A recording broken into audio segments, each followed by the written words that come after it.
Apa yang susah sangat korang nak pakai mask? Dekat video tu saya tengok beribu-ribu komen. Tapi dalam banyak-banyak komen, saya tertarik dengan komen Puan Kuzai. Jom kita baca apa kata Puan Kuzai. Kata Puan Kuzai, ramainya yang komen, "Don't panic, just a flu." Antibody manusia ni lain-lain, penyakit pun lain-lain. Kita ringkaskan apa kata Puan Kuzai ni. Aku dah 3 hari masuk ward disebabkan influenza A. So sistem pernafasan aku senang kena attack. Oksigen on, nap pun on. Kepada yang tak tahu apa tu nap yang letak kat mulut. Okay, so every hours Kak Kuzai kena pakai nap untuk dapatkan oksigen.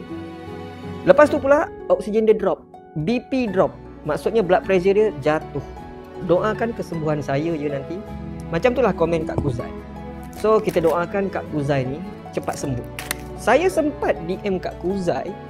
So kalau Kak Kuzai tengok video ni, tolong komen, adakah Kak Kuzai masih berada di ward ataupun dah discharge?